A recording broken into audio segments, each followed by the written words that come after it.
Sunnykutty Ibrahim, Sunny days കാർമേഘാവൃതമാവുകയാണോ സുധാകരൻ്റെ ഈ തുറന്നു പറച്ചിലിലൂടെ?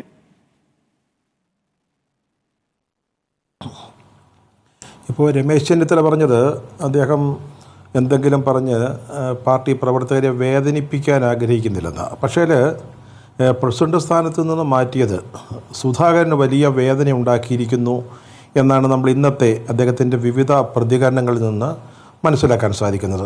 ഇപ്പോൾ വേണ്ടിയിരുന്നില്ല, ഇലക്ഷൻ കഴിഞ്ഞ് മതിയായിരുന്നു, ഞാൻ നന്നായിട്ട് കോൺഗ്രസിന് നേതൃത്വം നൽകി വരികയായിരുന്നു, പ്രതിപക്ഷ നേതാവിനെയും KPC പ്രസിഡന്റിനെയൊക്കെ ഒന്നിച്ചാണ് നീക്കാറ് പതിവുള്ളത്. അങ്ങനെ അദ്ദേഹം പല കാര്യങ്ങളും 4-5 പ്രധാനപ്പെട്ട പോയിന്റുകൾ അദ്ദേഹം ഇന്ന് മാധ്യമപ്രവർത്തകരോട് പറഞ്ഞു. പക്ഷേ നമ്മുടെ ചോദ്യം, അതായത് ഈ സണ്ണി ഡേയ്സിന് ഇതെന്തെങ്കിലും ഒരു മങ്ങലേൽപ്പിക്കുമോ, കാർമേഘാവൃതമാകാൻ ഇദ്ദേഹത്തിൻ്റെ പ്രസ്താവന സഹായിക്കുമോ എന്നുള്ളതാണ്.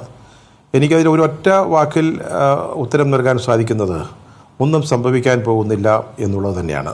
അദ്ദേഹത്തിൻ്റെ വേദന, അദ്ദേഹത്തിൻ്റെ സങ്കടങ്ങൾ, അദ്ദേഹത്തിൻ്റെ നിരാശ 4-4.5 വർഷം ഇരുന്നു. അദ്ദേഹം കുറേ കൂടി ഇരിക്കാൻ ആഗ്രഹിച്ചു, തെരഞ്ഞെടുപ്പ് കഴിയുന്നത് വരെ ഇരിക്കാൻ ആഗ്രഹിച്ചു. പിണറായി വിജയനെ ഇറക്കണം എന്നുള്ളത് അദ്ദേഹത്തിൻ്റെ ഒരു ആഗ്രഹമായിരുന്നു, മനസ്സിൽ കൊണ്ടു നടന്ന സ്വപ്നമായിരുന്നു. അത് സാധിച്ചില്ല. അപ്പോൾ അദ്ദേഹത്തിന് സ്വാഭാവികമായിട്ടുണ്ടാകുന്ന വേദനയും സങ്കടവും അദ്ദേഹം മാധ്യമങ്ങളുമായി പങ്കുവച്ചു എന്നതിനപ്പുറത്ത് ഒന്നും സംഭവിക്കില്ല എന്ന് ഞാൻ പറയുന്നതിൻ്റെ പ്രധാനപ്പെട്ട കാരണം, സാധാരണഗതിയിൽ ഇതുപോലുള്ള സന്ദർഭങ്ങളിൽ ഇപ്പം സുധാകരനെ പോലൊരാൾ ഒരു പരസ്യ പ്രതികരണവുമായിട്ട് വരുമ്പോൾ അത് ഏറ്റുപിടിക്കാൻ കുറച്ച് ആളുണ്ടാവും, അനുകൂലിച്ചും പ്രതികൂലിച്ചും ഒക്കെ ആയിട്ട്. അത് എങ്ങനെയാണ് പ്രതികരണം ഉണ്ടാവും. അത് കോൺഗ്രസിൻ്റെ ഒരു രീതിയാണ്. അങ്ങനെ പ്രതികരിച്ചില്ലേ എന്തോ ഒരു കുറവ് പോലാണ് കോൺഗ്രസിൻ്റെ പല നേതാക്കളും പലപ്പോഴും കരുതുന്നത്. പക്ഷേ ഇത്തവണ അങ്ങനെയൊന്നും ഉണ്ടായില്ല. അതിൽ നിന്നൊക്കെ നേതാക്കൾ മാറി നിൽക്കുകയാണ് ചെയ്തിരിക്കുന്നത്. അതുപോലെ തന്നെ ഹൈക്കമാൻഡ്, നമ്മൾ ഡൽഹിയിൽ നിന്ന് കിട്ടുന്ന ഒരു വിവരം, അല്ലെങ്കിൽ നമ്മൾ സംസാരിച്ചപ്പോൾ കിട്ടിയ ഒരു വിവരം, അതായത് ഈ കാര്യത്തിൽ അവർ എന്തെങ്കിലും പ്രതികരിക്കാനോ ഇതിനെ അവരൊരു പ്രാധാന്യം കൽപ്പിക്കാനും അവർ ഉദ്ദേശിക്കുന്നില്ല എന്നുള്ളതാണ്. സ്വാഭാവികമായിട്ട് അവർക്ക് അതൃപ്തി ഉണ്ടാവും. കാരണം അവരെടുത്തൊരു തീരുമാനമാണ്. വെറുതെ അദ്ദേഹത്തെ ഒഴിവാക്കുക മാത്രമല്ല ചെയ്തത്, കോൺഗ്രസിനെ സംബന്ധിച്ചിടത്തോളം വളരെ പ്രധാനപ്പെട്ട ഒരു തസ്തികയിലേക്ക്, ഒരു പദവിയിലേക്ക് അദ്ദേഹത്തെ ഉയർത്തി. അതായത് വർക്കിംഗ് കമ്മിറ്റി മെമ്പർ. സാധാരണഗതിയിൽ ഒരു വല്ലപ്പോഴും ക്ഷണിക്കുന്ന ഒരു വർക്കിംഗ് കമ്മിറ്റി അംഗമല്ല അദ്ദേഹം, ഒരു സ്ഥിരം ക്ഷണിതാവാണ്. നമുക്കറിയാം, കേരളത്തിൽ നിന്ന് തന്നെ 2-3 പേര് വർക്കിംഗ് കമ്മിറ്റിയുടെ ഒരു പദവിക്ക് വേണ്ടി ആഗ്രഹിച്ചിരിക്കുമ്പോഴാണ് സുധാകരന് ഒരു പദവി ഒഴിഞ്ഞപ്പോൾ പെട്ടെന്ന് അടുത്ത നിമിഷം തന്നെ ഒരു പാക്കേജായിട്ട് തന്നെ അദ്ദേഹത്തിന് വർക്കിംഗ് കമ്മിറ്റി സ്ഥാനം ലഭിച്ചത്. അപ്പോൾ ഹൈക്കമാൻഡിൻ്റെ ഒരു അതൃപ്തി ഉണ്ടാകും. ഒരാളെ മാറ്റുമ്പോൾ വെറുതെ മാറ്റുകയല്ല, എടുത്ത് വലിച്ചെറിയുകയല്ല ചെയ്തത്. ഹസനെ ചെയ്ത പോലല്ല, പ്രത്യേകിച്ച് അങ്ങനെയെങ്കിലും നമുക്ക് പറയാം. ഹസനെ വെറുതെ ഒരു ദിവസം രാവിലെ അദ്ദേഹത്തിൻ്റെ കോളറിനെ പിടിച്ചങ്ങോട്ട് മാറ്റി നിർത്തുകയാണ് ഉണ്ടായത്. ഇതങ്ങനെയല്ല. ഹസനേക്കാൾ വലിയൊരു നേതാവായതുകൊണ്ടാവാം സുധാകരൻ അങ്ങനെ ഒരു അനുഭവം ഉണ്ടായില്ല. അദ്ദേഹത്തിന് എന്തൊരു യാത്രയപ്പായിരുന്നു. KPCC സ്ഥാനം ഒഴിഞ്ഞു പോകുന്ന എത്ര പ്രസിഡന്റുമാർക്ക് സ്ഥാനം ഒഴിയുന്നവർക്ക് ഇതുപോലൊരു യാത്രയപ്പ് നൽകിയിട്ടുണ്ട്. അദ്ദേഹത്തിൻ്റെ അപദാനങ്ങൾ വാഴ്ത്തുന്നു. അദ്ദേഹം തന്നെ അദ്ദേഹത്തിൻ്റെ ഒരു പ്രോഗ്രസ് റിപ്പോർട്ട് അവതരിപ്പിക്കുന്നു. ഞാൻ ഇന്നതൊക്കെ ചെയ്തു, ഇന്നതൊക്കെ ചെയ്യാനിരുന്നു, പകുതിയാക്കിയിട്ടുണ്ട്, ഇനി പാർട്ടിക്ക് മുന്നോട്ട് പോയാൽ മതി, എൻ്റെ അനുഗ്രഹങ്ങൾ സണ്ണി ജോസഫിനുണ്ട്, പടക്കുതിരയെ പോലെ മുമ്പിൽ നിൽക്കുക എന്നൊക്കെ പറഞ്ഞിട്ട് ഇപ്പോൾ അദ്ദേഹം മറിച്ചൊരു അഭിപ്രായ പ്രകടനം, അതൊരു വികാര പ്രകടനം എന്നതിനപ്പുറത്ത് പാർട്ടിയുടെ മുന്നോട്ടുള്ള പോക്കിനെ അത് നന്നായിട്ട് കൊണ്ടുപോകേണ്ടത് സണ്ണി ജോസഫിന്റെ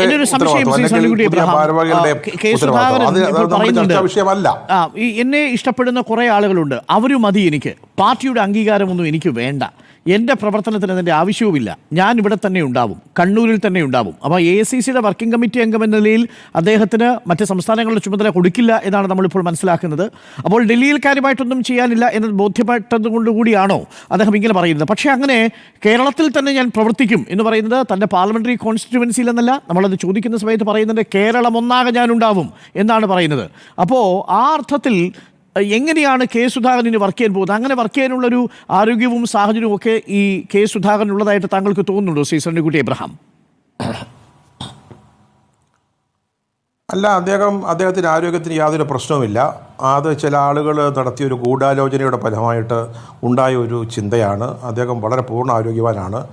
രാത്രി അർദ്ധരാത്രി വരെ പണിയെടുത്തതിന് ശേഷം വീട്ടിൽ തിരിച്ചെത്തി 7 മണിക്ക് 8 മണിക്ക് അദ്ദേഹം സജീവമാകാറുണ്ട് എന്ന് പറയുമ്പോൾ നമ്മൾ അദ്ദേഹത്തിൻ്റെ ആരോഗ്യത്തെക്കുറിച്ച് അദ്ദേഹം പറയുന്നതിനാണ് ഞാൻ പ്രാധാന്യം കൽപ്പിക്കുന്നത്. അല്ലെങ്കിൽ നമുക്ക് ഏതെങ്കിലും വിദഗ്ധ ഡോക്ടർമാരുടെ ഒരു അഭിപ്രായം നമ്മുടെ മുമ്പിൽ വേണം. അപ്പോൾ അദ്ദേഹം പറഞ്ഞ അദ്ദേഹത്തിന് യാതൊരു ആരോഗ്യ പ്രശ്നമില്ല എന്ന് പറയുന്നു.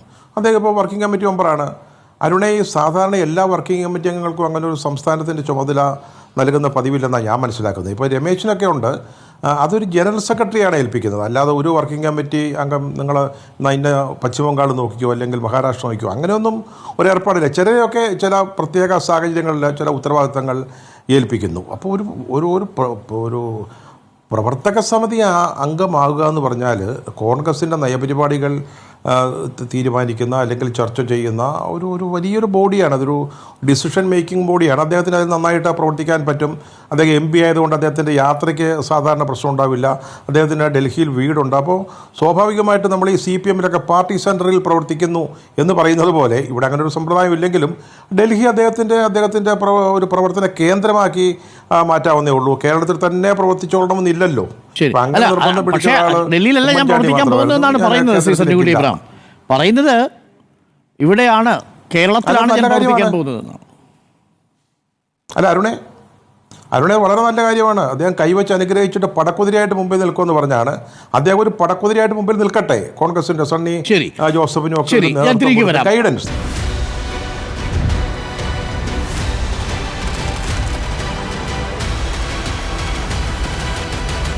Debate with Dr. Arun Kumar.